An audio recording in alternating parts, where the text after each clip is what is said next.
প্রথম গানটা আমি আমার যে কোনো অনুষ্ঠান যেইভাবে আমি শুরু করে থাকি, আমার দীক্ষা গুরু শ্রী শ্রী স্বামী স্বরূপানন্দ পরমহংসদেবের রচিত, যেটাকে আমরা জানি স্বরূপানন্দ সঙ্গীত বলে। আচ্ছা, তো আমি ওনাকে প্রণাম জানিয়ে ওনারই গান বাহ। দিয়ে এই অনুষ্ঠান শুরু করব। গুরুকে উৎসর্গ করতে হবে। একদম। চলো।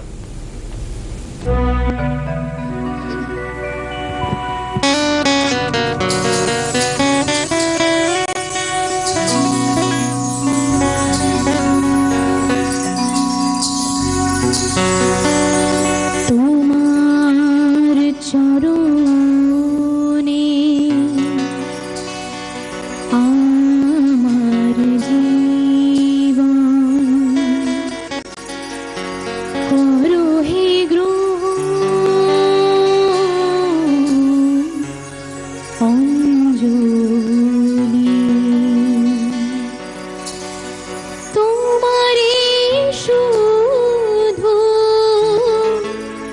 ভালোবাসি যেন,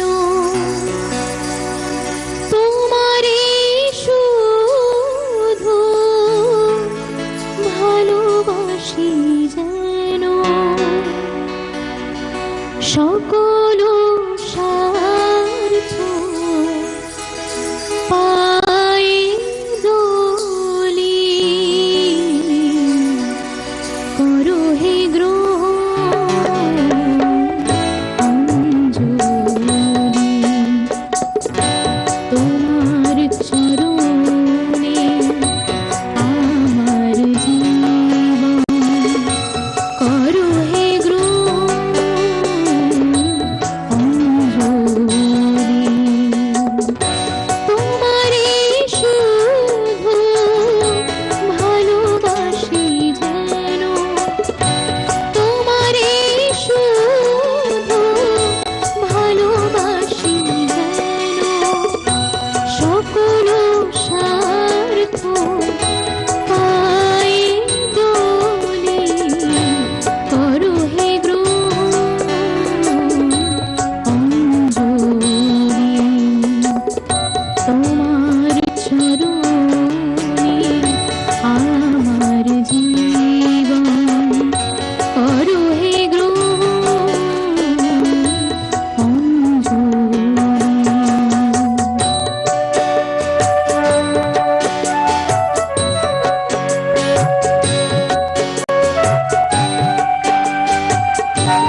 সকল স্বার্থ পাই বলি করো হে গ্রহণ অঞ্জলি তোমার চরণে আমার জীবন করো হে গ্রহণ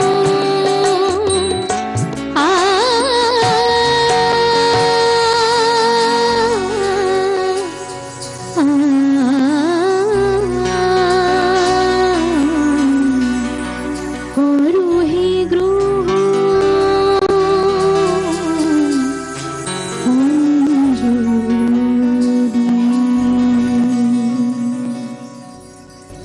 তুমি তারই রচিত গান তাকেই উৎসর্গ করলে, আর এত সুন্দরভাবে করলে, তিনি গ্রহণ করবেন না এই অঞ্জলি? নিশ্চয়ই গ্রহণ করবেন। তবে আমরা পরবর্তী গানে যাওয়ার আগে এই মুহূর্তে একটা ছোট্ট বিরতি।